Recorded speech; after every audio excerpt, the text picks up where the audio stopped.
हाँ तो बेटा आज अध्याय शुरू करते हैं हम 6 शमशेर बहादुर सिंह।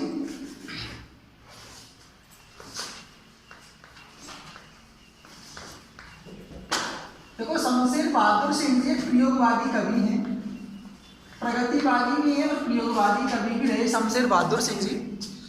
इनका जन्म सन 1911 में कब हुआ था? इनका जन्म सन 1911 में 20 मई सन 1911 को देहरादून में, कहाँ पे हुआ था? देहरादून में इनका जन्म हुआ था।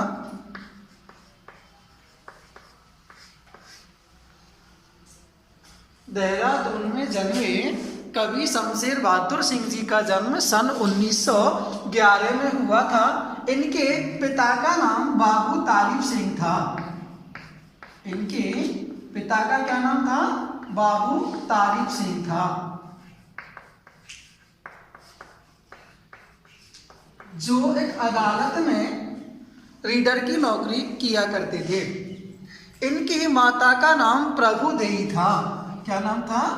प्रभुदेई। शमशेर बहादुर सिंह जी की माता का नाम प्रभुदेई था। जब शमशेर जी की उम्र 8-9 वर्ष की थी तभी इनकी माता का देहांत हो गया था। इनकी माता का देहांत हो गया था। इनका विवाह 18 वर्ष की उम्र में ही हो गया था। 18 वर्ष की उम्र में ही इनका विवाह हो गया था। परंतु इनका वैवाहिक जीवन अधिक समय तक नहीं चला और 6 वर्ष बाद ही इनकी पत्नी टीबी की बीमारी से चल बसी।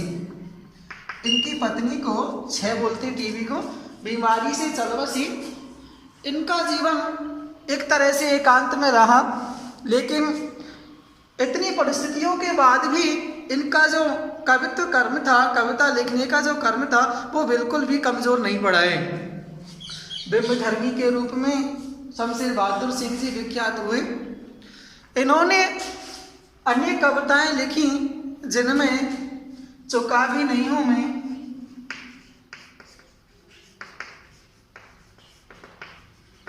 बात बोलेगी,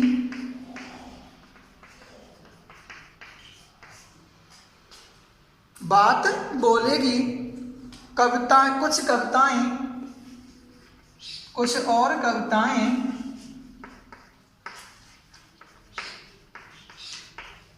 कुछ और कविताएं, इतने पास अपने बात बोलेगी, काल तुझसे होड़े मेरी, काल तुझसे होड़ है मेरी। इनके पिताजी रामचरितमानस का सस्वर पाठन किया करते थे और इनकी माँ भागवत का पाठ किया करती थी। धार्मिक प्रवृत्ति का इनका परिवार था। पिताजी के साथ में अधिकतर ये रहे, जगह जगह पिताजी नौकरी करते थे, इसलिए जगह जगह इनको जाना पड़ता था।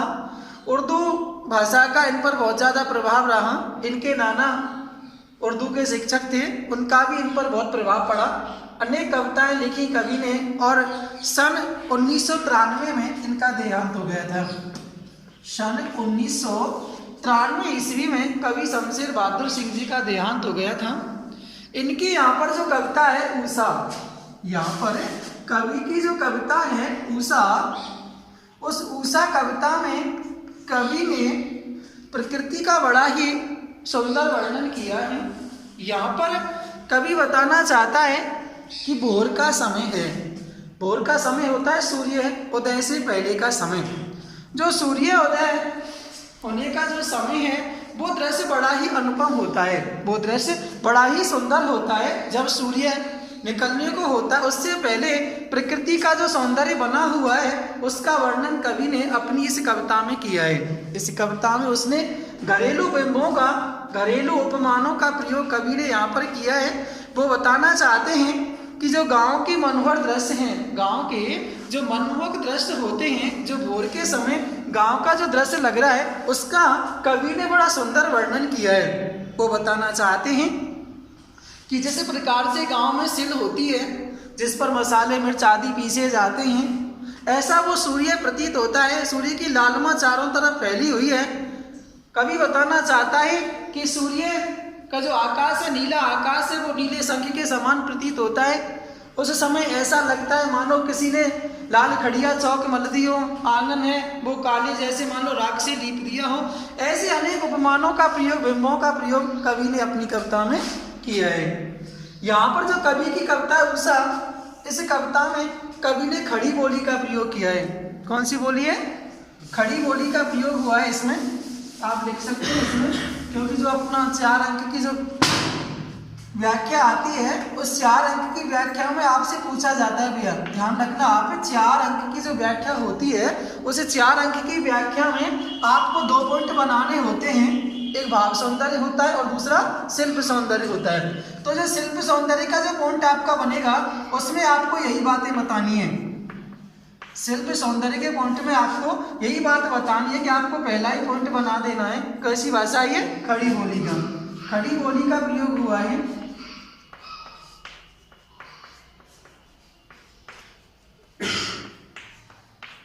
खड़ी बोली का प्रयोग कवि ने अपनी इस कविता में किया है। दूसरा पॉइंट आप इसमें बना सकते हो, शांत रस का प्रयोग हुआ है। पूरी जो कविता है शांत रस में लिखी गई है। शांत रस एवं प्रसाद गुण का प्रयोग हुआ है। शांत रस एवं प्रसाद गुण का प्रयोग कवि ने अपनी कविता में किया है।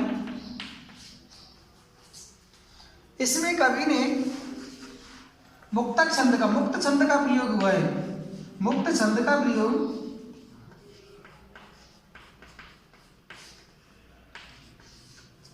उपमा अलंकार,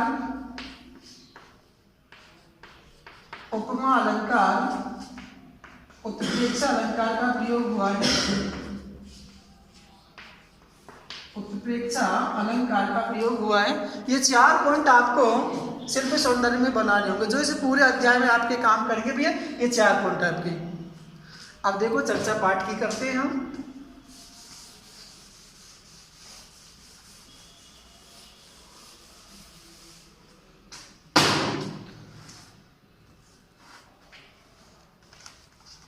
देहरादून में जन्मे शमशेर बहादुर सिंह जी को मात्र 8-9 वर्ष की उम्र में मां का चिरवियोग कहते हैं लंबा समय।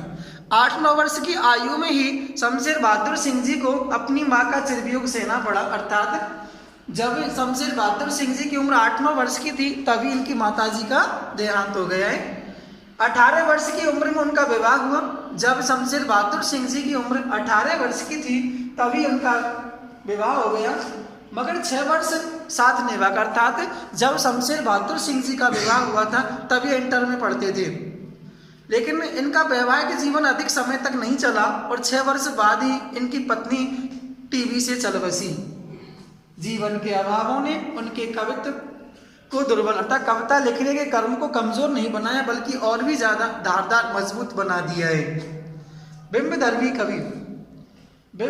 कवि के रूप में विख्यात शमशेर की कविता में प्रगतिशील कवि की वैचारिकता तथा प्रगतिशील कवियों के विचार तथा प्रयोगधर्मी कवियों की शिल्प विधा अनूठी विधा का शिल्प मानता कलात्मक विधा का अनूठा मान अनोखा संगम मान तालमेल मिलता है। कवि द्वारा रचित सौंदर्य के अनूठे चित्र पाठकों के मन को बहुत ही ज्यादा अच्छे लगते हैं, भाते हैं। उनकी जो प्रमुख रचनाएं हैं, कुछ कविताएं, कुछ और कविताएं जो काफी नहीं हूं मैं इतने पास अपने बात बोलेगी तथा काल तुझसे होड़े मेरी, उन्होंने उर्दू हिंदी कोश का भी संपादन किया है। उर्दू हिंदू शब्द कोश का उन्होंने यहाँ पर संपादन किया। प्रस्तुत कविता उषा भोर के समय होने वाले सूर्योदय का अनूठा शब्द चित्र है। कवि ने यहाँ पर उस सूर्योदय का जो दृश्य है उसको बड़े ही अनुपम तरीके से शब्द चित्रों में बांधने का प्रयास किया है। सूर्योदय के दृश्यों को मनोहारी घरेलू बिंबों में बदलकर, अर्थात कवि बताना चाहता है कि उसने सूर्योदय के जो दृश्य हैं उन्हें बड़े मनोहारी होता है, मन को हरने वाले, बड़े सुंदर घरेलू बिंब, घरेलू प्रतीकों, बिंब माने प्रतीक, घरेलू प्रतीकों में बदलकर कवि ने प्रभावी ढंग से प्रस्तुत किया है। ये बिंब हमें गांव की मोहक भोर एवं जीवंत परिवेश, जीवंत होता है जीते जागते, परिवेश माने वातावरण, उसे जीते जागते वातावरण के साक्षी माने गवाह बनाते हैं। भाषा, बिंब और लय, देखो तीनों का बड़ी कांचन संयोग होता है कविता में, भाषा, बिंब और लय, तीनों का बड़ा ही अद्भुत संयोग यहाँ पे देखने को मिलता है।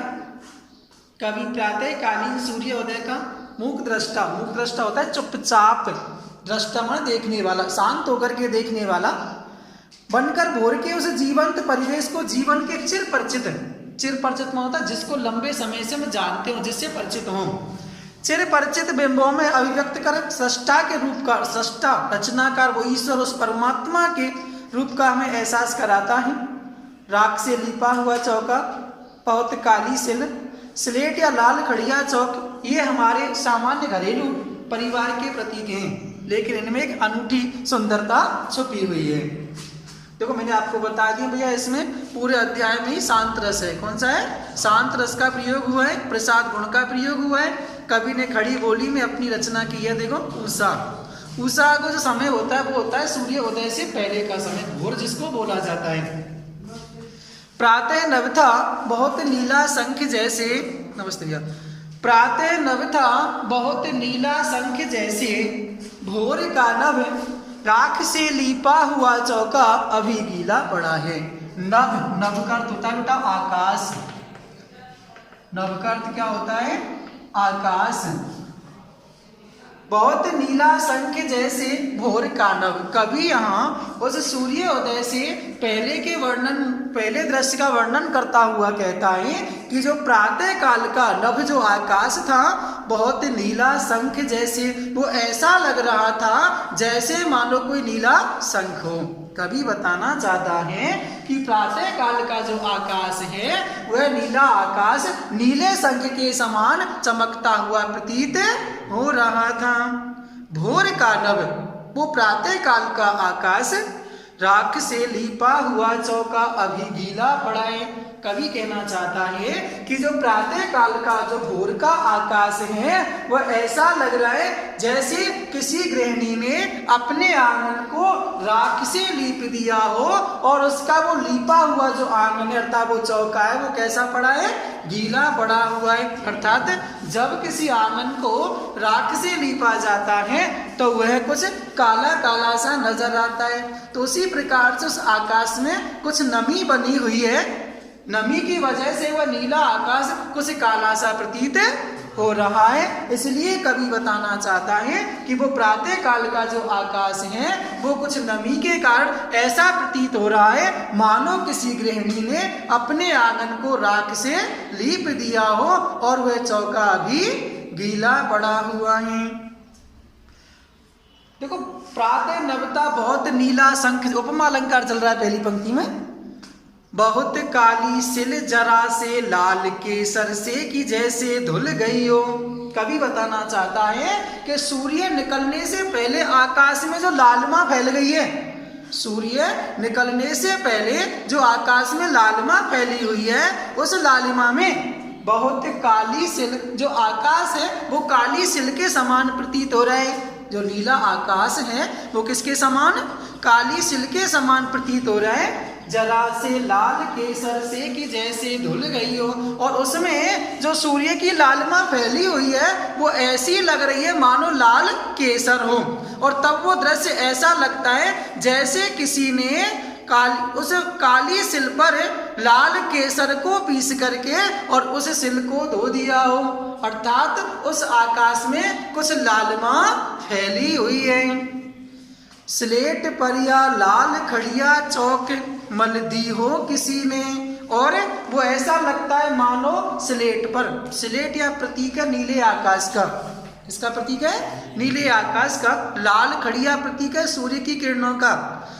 स्लेट पर या लाल खड़िया चौक मल दी हो किसी ने। कवि बता रहा है कि वो दृश्य ऐसा प्रतीत हो रहा है मानो किसी छोटे बच्चे ने अपने नन्हे नन्हे हाथों से उस काली स्लेट पर लाल खड़िया चौक को मल दिया हो, रगड़ दिया हो। ऐसा वो प्रातः काल का आकाश प्रतीत हो रहा है। नील जल में या किसी की गौर झिलमिल दे जैसे हिल रही हो। कवि बताना चाहता है कि वो दृश्य ऐसा प्रतीत हो रहा है मानो नील जल में, अर्थात नीले जल में किसी की गौर, गौर माने गोरी, गौर माने गौरी, देह माने शरीर, गौर माने गोरा कर दो आप यहाँ, गौर कर दो गोरा, और देह का अर्थ होगा शरीर। गौर झिलमिल देह की जैसे हिल रही हो। कवि बताना चाहता है कि उस प्रातः काल के उस नीले आकाश में, जिसको कवि ने नीले जल के समान बताया है, उस समय उसमें जो सूर्य की जो लालिमा फैली हुई है।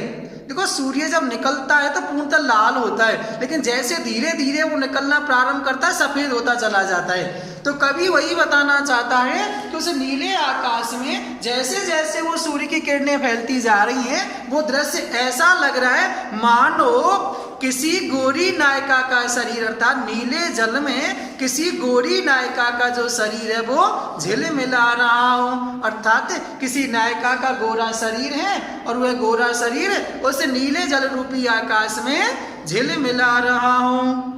और जादू टूटता है इस उषा का, अब सूर्य उदय हो रहा है। कवि कहना चाहता है कि धीरे धीरे जादू का अर्थ होता है आकर्षण, और धीरे धीरे उस उषा का जो आकर्षण है, वो सौंदर्य है, वो धीरे धीरे खत्म होता जा रहा है और सूर्य उदय हो गया है, अर्थात सूर्य निकल गया है और उस उषा का जो जादू है वह पूर्णतः समाप्त हो गया है। तो यहाँ पे कवि ने सूर्य उदय होने से कुछ समय के पहले के क्षणों का वर्णन किया है कि सूर्य उदय हो रहा है, उससे पहले का दृश्य क्या बना हुआ है। उस सूर्य उदय से होने से पहले के दृश्य का यहाँ कवि ने वर्णन किया है। तो ये भैया आपका 6 पाठ समाप्त हो गया और पद्य भाग आपका खत्म हो गया है। आपके 5 पाठ थे, 4 पाठ आपके हटा दिए पद्य भाग में से, 5 पाठ रखे, 5 पाठ आपके कंप्लीट हो चुके हैं भैया। इनकी PDF आपको मैं भेज दूंगा, 5 पाठ की और 6 पाठ की। कल से मैं आपका अलंकार शुरू करूंगा भैया। अब गद्य भाग को छोड़ करके व्याकरण का टॉपिक मैं आपका प्रारंभ करूंगा अलंकार। 4 अलंकार हैं आपके, कल से मैं 4 अलंकार आपके शुरू करूंगा पढ़ाना।